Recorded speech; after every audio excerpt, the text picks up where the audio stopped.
Guarantee कानून अभी बना के हमें नहीं दिया गया। उस चिट्ठी में ही था भी सभी देश के जो भी आंदोलन चला केस वापस लेंगे, वो वापस नहीं है। हम तो आगे जाना चाहते थे। जब देश की सरकार ने, मोदी या हरियाणा सरकार ने अर्धसैनिक फोर्स लगाए, हमारे ऊपर बुलेट गन चलाई हुई, देखिए रबड़ की गोलियां चली, 12 बोर की गोलियां चली, जो जहरीली गैस थी उनका इस्तेमाल हुआ, ड्रोन से हंजू का इस्तेमाल हुआ, तो बहुत से 430 किसान जख्मी करवा लिए के बॉर्डर के ऊपर। ऐसे लगता है जैसे पाकिस्तान हिंदुस्तान बन गया, सरहद निकाल लिया। ये बात रखेंगे। हमारे ऊपर जो तशद्दुद हुआ, शहीद शुभकर्ण को शहीद किया, वो बात रखेंगे। बिल्कुल हरियाणा का किसान सहमत है, तभी उन्होंने 5 कम दी इनको, और इन्होंने 90 में से 55 विधानसभा की निचली जो रिपोर्ट है वो हारी हैं। शंभू बॉर्डर पर मौजूद हैं, जहां पर किसान मोर्चा लगा हुआ है। और आप देख सकते हैं, पहले एक तरफ जहां बैरिकेडिंग है, लगातार हरियाणा पुलिस ने, हरियाणा एडमिनिस्ट्रेशन ने जो शंभू बॉर्डर पर जो अमृतसर दिल्ली हाईवे है उसको ब्लॉक किया हुआ है, ताकि किसान जो हैं वो दिल्ली आगे ना जा पाएं। और ये बैरिकेडिंग लगातार 13 फरवरी से यहाँ पर है, जिस दिन पहली बार हैवी टीयर गैस शेलिंग की गई थी किसानों के ऊपर। उसी तरह बंदोबस्त हरियाणा पुलिस ने लगाया हुआ है। लेकिन दूसरी तरफ आप देख सकते हैं कि किसानों का जो है वो जज्बा भी कायम है, और यहाँ लगातार किसान जो हैं वो डटे हुए हैं। एक स्टेज है जो पहले दिन से चलती है, वो स्टेज आज भी चल रही है, लगभग 5 महीने बाद भी। और किसान जो हैं वो यहाँ बैठे हैं। किसान लीडर भी हैं, एक नॉर्मल किसान भी है, खेत मजदूर भी है, जो कहता है कि हम अपने हकों के लिए यहाँ आए थे और यहाँ डटे रहेंगे जब तक हमारी मांगे पूरी नहीं होती, वो डटे रहेंगे। हमने देखा शंभू बॉर्डर पे काफ़ी एक्शन हुआ था, heavy tear gas shell fire हुए थे, किसान इंजर्ड भी हुए थे। लेकिन उस सब के बावजूद इलेक्शन भी आए। इलेक्शन में भी जो किसानों ने बीजेपी के लोगों का प्रोटेस्ट किया, उन्होंने बोला कि केंद्र सरकार हमें इग्नोर करती है, हमारी डिमांड को इग्नोर करती है। लेकिन मोर्चा लगातार जारी है। हम बात करेंगे, यहाँ पर किसान नेता भी हैं, सरवंत सिंह अंधेर साहब, आप मुझे बताइए कि लगभग 5 महीने हो गए, 13 फरवरी को आप लोग आए थे यहाँ पर।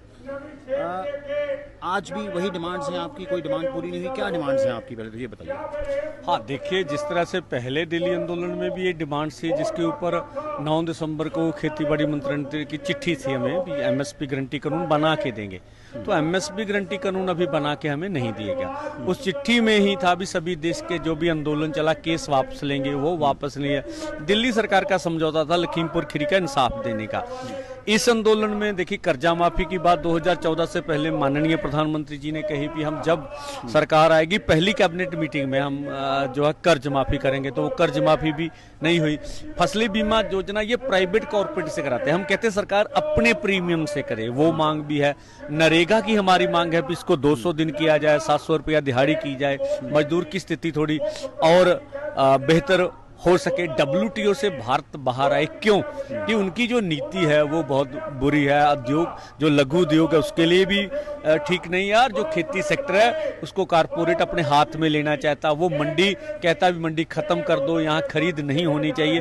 तो ये सब मांगों की 13 मांगे थी जिनके ऊपर हम मांग कर रहे, वही मांगे आज 143वां दिन यहाँ हो चुका है। मेरे साहब 5 महीने हो गए लगभग आप यहाँ डटे हुए हैं, और आज भी बैरिकेड जो है वो लगा हुआ है। हमने देखा कि अमृतसर दिल्ली हाईवे है वो लगातार बंद किया है। तो आप अब आगे जाना नहीं चाहते कि आप बुलावे का इंतजार कर रहे हैं? देखिए, हम तो आगे जाना चाहते थे। जब देश की सरकार ने, मोदी या हरियाणा सरकार ने अर्धसैनिक फोर्स लगाए, हमारे ऊपर बुलेट गन चलाई हुई, देखिए रबड़ की गोलियां चली, 12 बोर की गोलियां चली, जो जहरीली गैस थी उनका इस्तेमाल हुआ, ड्रोन से हंजू का इस्तेमाल हुआ, तो बहुत से 430 किसान जख्मी करवा लिए और एक किसान को शहीद कराया। फिर हम बैठ गए भी सरकार हमें किसी भी हालत में जाने नहीं देगी।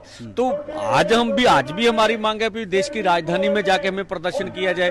जो इल्जाम हमारे ऊपर हरियाणा के कुछ मंत्री या और कुछ भाजपा के प्रवक्ता पंजाब के लगा रहे हैं, आज आपने खुद देखा हमारी ओर से रास्ता बिल्कुल बंद नहीं। अभी खोलो, अभी लोगों को जाने दिए।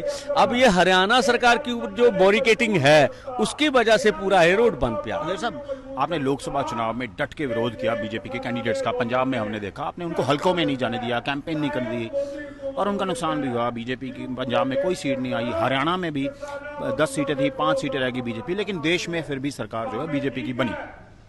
हाँ, देखिए, जहां तक है, हम ये नहीं कहते हम हलकों में नहीं जाने दिया, ऐसा नहीं था। हम जहां भी जाते थे उनसे प्रश्न करते थे, सवाल करते थे, हमारे सवालों का जवाब दीजिए।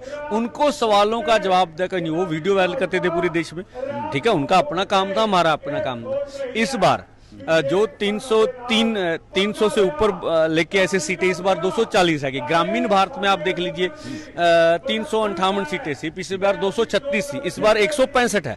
ग्रामीण भारत में हमारी देश के किसान मजदूर ने आवाज सुनी। हम कहते कोई भी सरकार आ जाए, कांग्रेस भी सही नहीं है, लेकिन जो सरकार किसानों के ऊपर गोलियां चलाएगी, किसानों का हक नहीं देगी, कभी भी किसान मजदूर उनको सत्ता में नहीं लाएगा।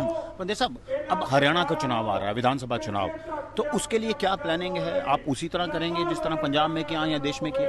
क्यों नहीं, देखिए हम फिर कोई विरोध नहीं, हम तो अपनी बात हरियाणा के आम जनता के समक्ष रखेंगे। भी आप देखिए ये जो अभी हरियाणा के बॉर्डर के ऊपर ऐसे लगता है जैसे पाकिस्तान हिंदुस्तान बन गया, सरहद निकाली है, ये बात रखेंगे।